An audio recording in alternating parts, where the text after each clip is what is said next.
Hello friends, welcome back. आज हम वापस से लेके आए मार्केट रिकेप, जिसमें हम डिस्कस करेंगे लास्ट वीक मार्केट मूवमेंट को। और स्पेशली थोड़ा सा डिस्कशन करेंगे कि मार्केट में अभी इतनी गिरावट क्यों है और आने वाले कितने समय तक ये गिरावट रह सकती है।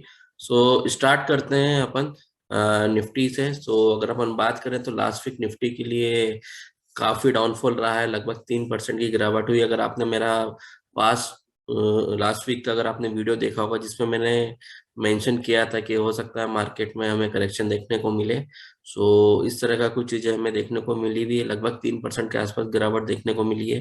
मंडे को मार्केट्स ने हाई बनाया था समवेयर अराउंड, निफ्टी की अगर मैं बात करूं तो 18,350 के आसपास। पर उसी दिन सेम डे हमें प्रॉफिट बुकिंग देखने को मिली। सो लगभग अगर आप बात करेंगे तो अ, काफी काफी कुछ गिरावट के साथ बंद हुआ है मार्केट। इस हफ्ते की अगर मैं बात करूं, लगभग 3% के आसपास निफ्टी और सेंसेक्स लगभग डाउन है। सो हम डिस्कस कर लेते हैं मेजर क्या कारण हो सकते हैं, क्यों मार्केट इतना डाउन रहा है लास्ट वीक। सो सबसे पहले डिस्कस करते हैं एफआईएस ने, आप देखिए काफी ज्यादा सेलिंग की है इस हफ्ते के पहले। अगर अपन बात करेंगे, अगर अपन इस हफ्ते को छोड़ के अगर अपन लास्ट वीक वीक की अगर हम बात करेंगे, तो ओवरऑल पूरे वीक में एफआईएस ने समवेयर अराउंड 4,000 करोड़ के आसपास का सेलिंग किया था। और अगर आप यहाँ पर देखेंगे, लगभग 11,000 से ज्यादा की सेलिंग की, 11,000 करोड़ से ज्यादा की सेलिंग की है। और अगर मैं बात करूं सिर्फ 20 तारीख की लास्ट डे जो था ट्रेडिंग का, 20 जनवरी की फ्राइडे के दिन लगभग 46,000, मतलब जितना एफआईएस ने, अगर मैं बात करूं लास्ट वीक पूरा टोटल में सेल आउट नहीं किया था, नेट सेल नहीं किया था, इतना ही उन्होंने सिर्फ फ्राइडे के दिन सेल आउट किया है। तो ये कहीं ना कहीं रीजन रहा है, जैसे मैंने आपको बोला भी था उस वक्त, कि अगर एफआईएस अपना सेलिंग कंटिन्यू रखता है तो मार्केट में करेक्शन आएगा। और वो करेक्शन आया भी है। सो अब एफआईएस इतना सेलिंग क्यों कर रहे हैं, ये भी एक बहुत बड़ा क्वेश्चन मार्क है कि क्यों इतना सेलिंग कर रहे हैं। तो उसके बारे में थोड़ा सा मैं आपको नजर डाल देता हूँ, क्योंकि आने वाले वीक में इससे रिलेटेड बहुत बड़ा एक इवेंट होने वाला है, जो कि 26 जनवरी के आसपास जो है यूएस में होने वाला है, एफओएमसी की मीटिंग होने वाली है। तो उसी से रिलेटेड मैं आपको अभी थोड़ा सा डिटेल में आपको बता देता हूँ कि एफआईएस इतनी सेलिंग क्यों कर रहे हैं। तो देखिए, एफआईएस का सेलिंग का कारण है कि जो है यूएस में जो बॉन्ड है, बॉन्ड यील्ड जो है वो काफी बढ़ रहा है। उस चीज के लिए अगर आप बात करेंगे, यूएस का ट्रेजरी बिल्स है, उनकी डिमांड्स काफी ज्यादा बढ़ चुकी है अभी मार्केट में।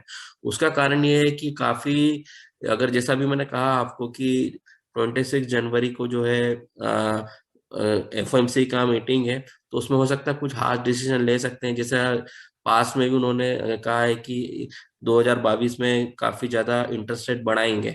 तो हो सकता है कि अब शायद तक सुनने में आया है कि बैलेंस शीट रिफॉर्मेशन से रिलेटेड भी कुछ ना कुछ डिसीजन ले सकते हैं।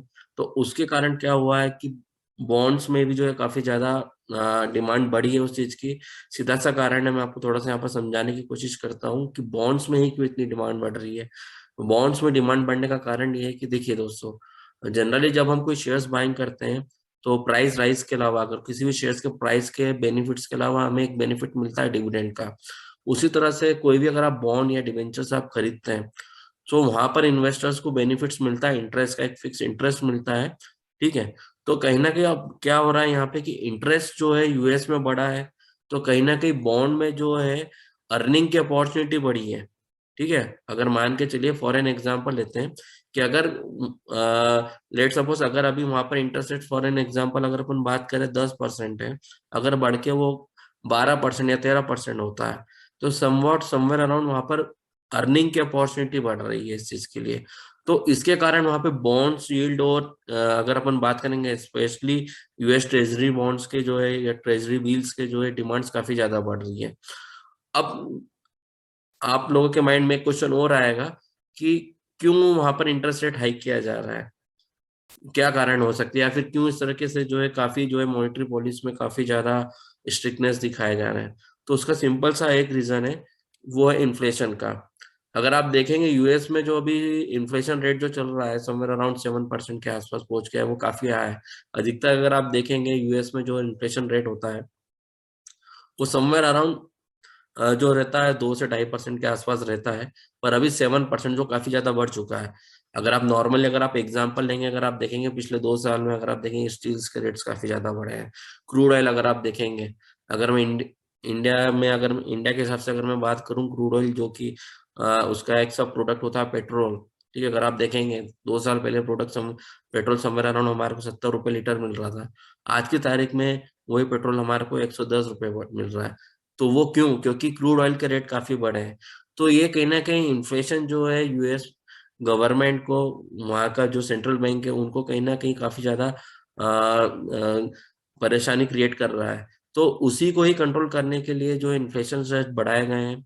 सो यही कारण है कि जिसके कारण जो है इंटरेस्ट रेट बढ़ाया गया है, ताकि इन्फ्लेशन को किस तरह से कंट्रोल कर सकें। क्योंकि अगर दोस्तों, अगर इन्फ्लेशन रेट को अगर कंट्रोल किया गया, अगर हमने बात करें कमोडिटीज या रॉ मटेरियल्स की, अगर हमने रेट कंट्रोल किए, तो कहीं ना कहीं आगे चल के इंडस्ट्रीज को भी उसका बेनिफिट मिल रहा है। क्योंकि आपको भी पता है, अगर क्रूड ऑयल का रेट बढ़ रहा है तो कहीं ना कहीं लगभग हर चीज की कॉस्टिंग बढ़ जाती है उस चीज के लिए। ठीक है, अब क्रूड ऑयल तो हम यहाँ पर मैंने आपके लिए एक छोटा सा एग्जाम्पल लिया है।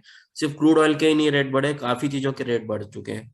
तो कहीं ना कहीं कॉर्पोरेट्स के लिए भी कहीं ना कहीं आगे चल के ये हो सकता है लॉस वाली चीज हो जाती है, जहाँ पर उनके मार्जिन कम हो सकते हैं। अगर यहाँ हम बात करें इंडिविजुअल्स की, अगर हम बात करें तो उनके भी जैसे कोई भी चीज, अगर आज आप पेट्रोल आज आप डलवाते हैं या पेट्रोल फिल करवाते हैं, पहले आप 70 रुपए के भाव से आपको पेट्रोल मिलता था, आज आपको 110 रुपए के भाव से मिल रहा है।